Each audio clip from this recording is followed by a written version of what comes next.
Hola, ¿cómo está? Mi nombre es Federico Fleitas, soy asistente del Departamento de Anatomía y en esta oportunidad vamos a conversar acerca del canal de parto. Antes de comenzar es necesario definir parto y esto es el conjunto de fenómenos fisiológicos activos y pasivos que tienen como finalidad la expulsión de un feto vivo a través de los genitales maternos. ¿Cuáles son los elementos del trabajo de parto y parto? Estos son cuatro. Por un lado, el motor de todo este proceso es la fibra muscular uterina que desarrolla las contracciones uterinas dolorosas. El móvil, lo que se intenta movilizar justamente a través de los genitales maternos, ya dijimos que era el feto. Y posteriormente hay que analizar dos componentes esenciales, que son el canal de parto óseo, dado por los huesos pélvicos, a los cuales nos vamos a referir a continuación, y el canal de parto blando, que está dado por el segmento uterino, el cuello uterino, la vagina y la vulva asociada a los elementos del perineo. Respecto al canal de parto óseo, va a estar dado por aquellos elementos que componen la pelvis ósea, como vamos a ver a continuación. Vamos a hablar de la configuración, las articulaciones y ligamentos que participan del canal de parto óseo. Vamos a focalizar puntualmente en los estrechos pélvicos que ustedes deben conocer. Y finalmente vamos a hablar de un concepto obstétrico muy importante como son los planos de Hodge.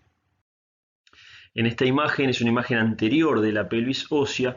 Vamos a ver cómo está configurada, ¿sí? Esta estructura anatómica va a estar dada por la reunión de tres huesos, ¿sí? Que van a ser los dos coxales. Aquí tenemos el coxal derecho, el coxal izquierdo, ambos huesos reunidos en la línea media y anterior en lo que se conoce como sínfisis del pubis, y ambos coxales en el sector posterior van a articular con las caras laterales del sacro, ¿sí? Sector inmóvil del raquis junto con el coxis, donde las piezas vertebrales van a estar fusionadas entre sí, pero que vamos a ver va a cobrar importancia funcional en el caso del parto. En esta imagen tenemos una vista posterior del anillo pélvico donde se puede observar con mayor detención lo que es la cara posterior del sacro con la cresta sacra media, los orificios posteriores del sacro, ambas articulaciones sacroilíacas, y se puede observar muy bien también la espina ciática, esta estructura anatómica que tiene un rol topográfico fundamental, dado que en el sector interno de la misma se va a insertar el diafragma pélvico con el músculo elevador del ano, al mismo tiempo que es un elemento que va a marcar el estrecho medio de la pelvis, como vamos a ver a continuación. Vean además cómo el sector posterior e inferior de la pelvis aparece ampliamente abierto, ¿sí? Pero esto no es tal, dado que este espacio va a estar ocupado por dos ligamentos que vamos a conocer más adelante también, que van a ser los ligamentos sacroespinoso, ¿sí? Y sacrotuberoso. Aquí tiene una imagen donde se observa en un corte sagital el anillo pélvico, la configuración, donde encontramos en este caso el coxal del lado derecho. Vemos en el sector, ¿sí?, anterior lo que corresponde a la sínfisis pubiana. En el sector posterior vemos la curvatura sacra, ¿sí?, una sifosis. Aquí tenemos la reunión entre la columna lumbar y sacra, lo que se conoce como promontorio.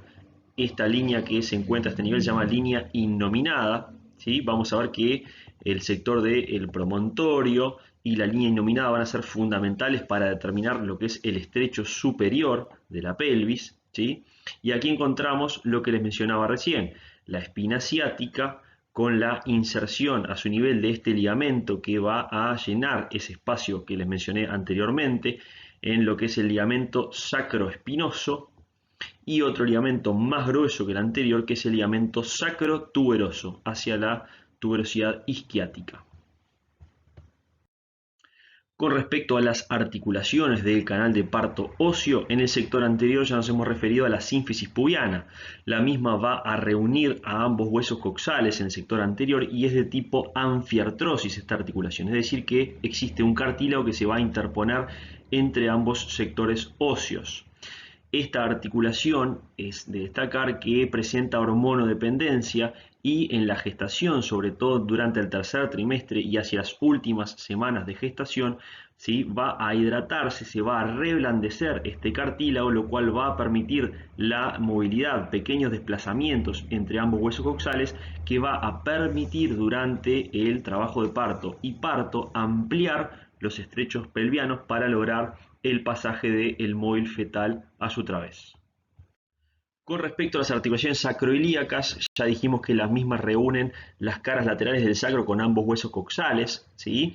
Estas articulaciones se denominan de tipo diartro-anfiartrosis por presentar características, ¿sí?, comunes en realidad a ambos tipos articulares, y las mismas también van a tener muy escasos movimientos, pero durante la gestación, sobre todo durante el tercer trimestre y hacia las últimas semanas, sucede lo mismo que mencionamos para la sínfisis pubiana, donde la hormonodependencia del cartílago articular determina que se reblandezca el mismo y que se logren algunos movimientos de báscula del sacrocoxis con respecto a los coxales, donde lo fundamental va a ser el alejamiento del coxis respecto al pubis, ampliando el diámetro antero-posterior y por lo tanto el estrecho inferior de la pelvis. Pasaremos entonces a analizar los estrechos pélvicos, que son los elementos más relevantes cuando se analiza el canal de parto óseo. En este esquema, que corresponde a un corte frontal de la pelvis, podemos observar en línea roja, ¿sí?, lo que corresponde a el estrecho superior de la pelvis, que es el primer obstáculo que tiene el móvil fetal para poder ingresar en lo que es la excavación pélvica, como es conocida en obstetricia, o pelvis menor, ¿sí?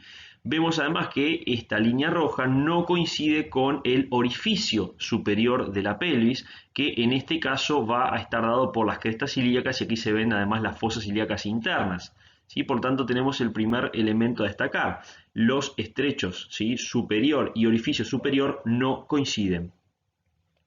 Por otra parte, el estrecho medio se encuentra intrapélvico, coincide con el sector de inserción del diafragma pelviano dado por ambos músculos elevadores, y ya dijimos que coincide también con la topografía de las espinas ciáticas.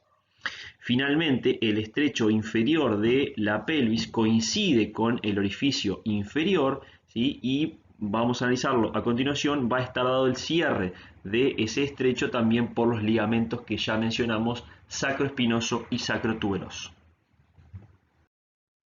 En la presente diapositiva vamos a explicar cómo está dado el estrecho superior de la pelvis. Ya mencionamos previamente que no es lo mismo orificio superior de la pelvis, aquí le estoy marcando, de estrecho superior de la pelvis. El estrecho superior es el primer obstáculo para el móvil fetal y va a estar dado por las líneas innominadas de ambos coxales y el sector anterior correspondiente al promontorio, que era la reunión de la columna lumbar con el sacro. De esta forma, este primer obstáculo para la cabeza fetal, ¿sí?, para que se pueda introducir en la excavación pélvica, va a tener distintos diámetros, donde el principal está trazado en rojo, es el diámetro oblicuo.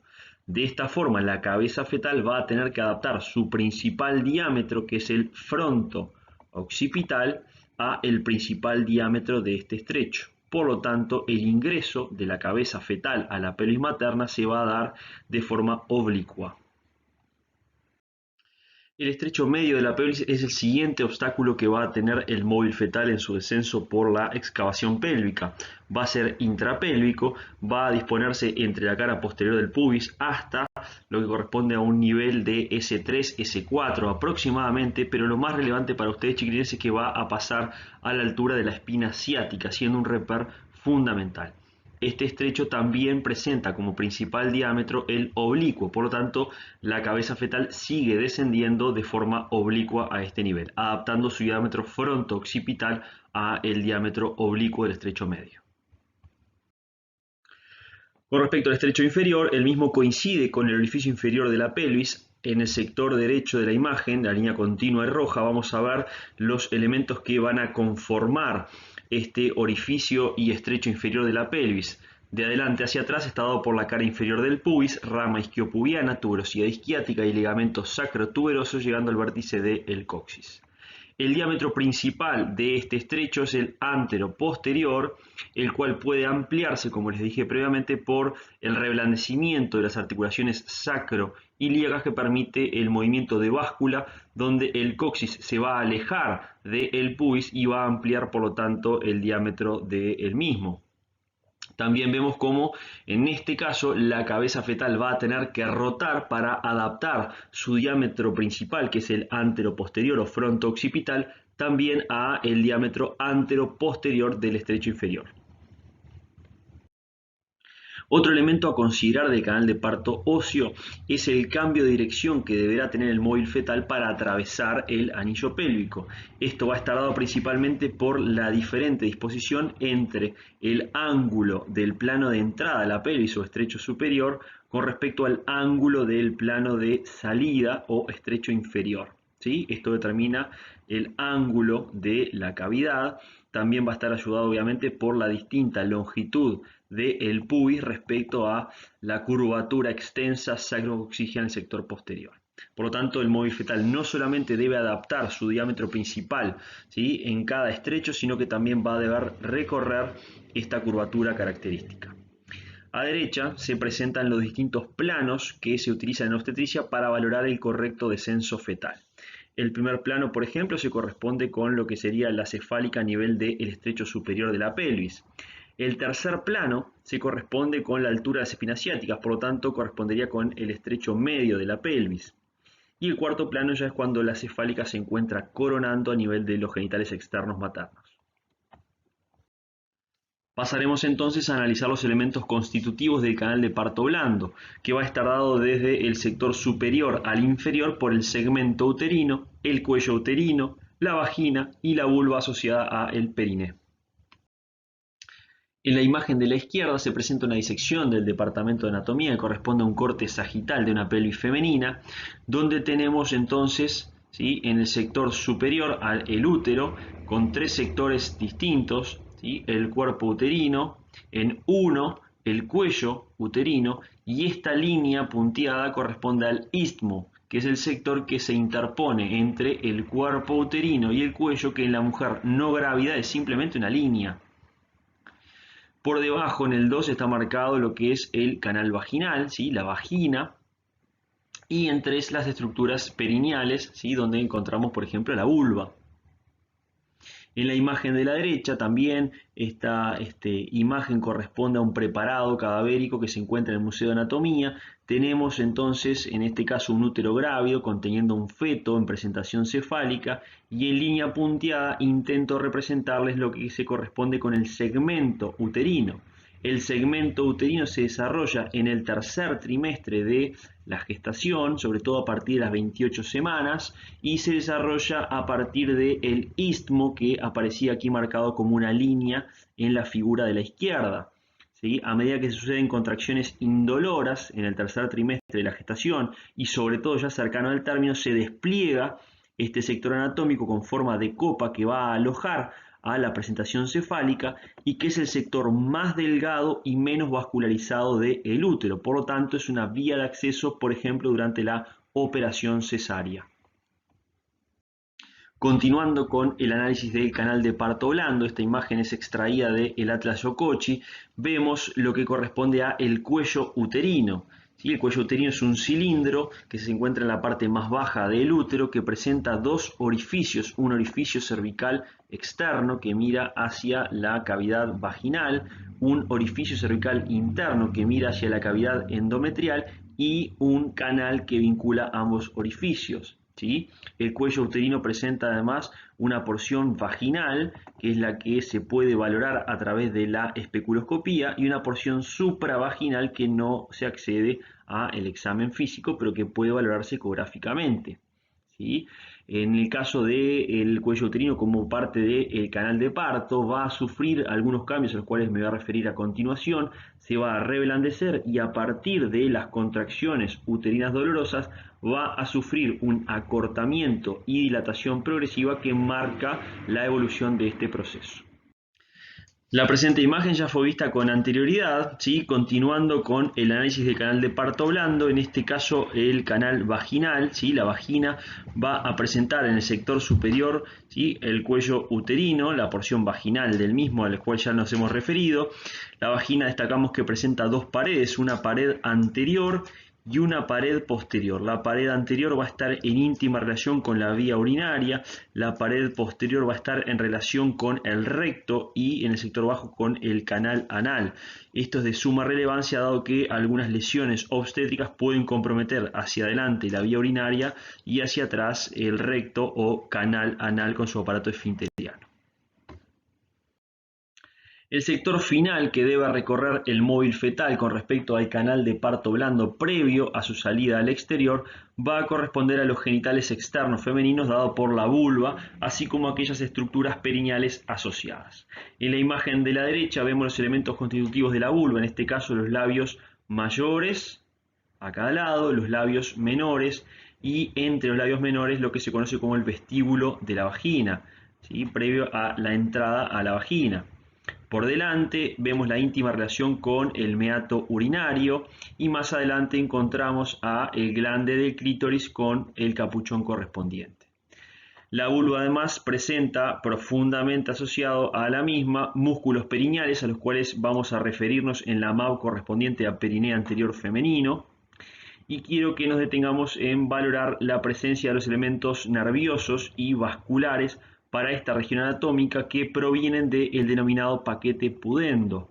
Este paquete pudendo va a rodear a la espina ciática previa al ingreso, siendo esta una estructura anatómica fundamental para poder lograr el bloqueo nervioso como se realiza en obstetricia.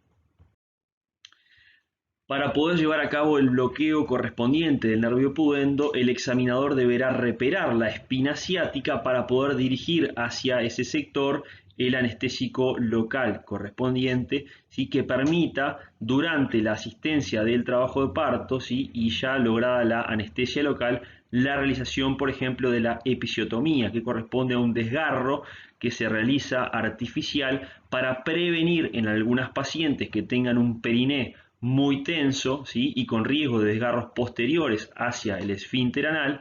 Para poder prevenir los mismos se realiza una descarga, ¿sí? En sentido medio lateral derecho que permita entonces de esta forma evitar las complicaciones mencionadas. Con respecto a la vascularización e inervación de las estructuras del canal de parto, obviamente va a participar como estructura vascular fundamental del sector superior del canal de parto la arteria uterina que aquí les estoy marcando en este esquema.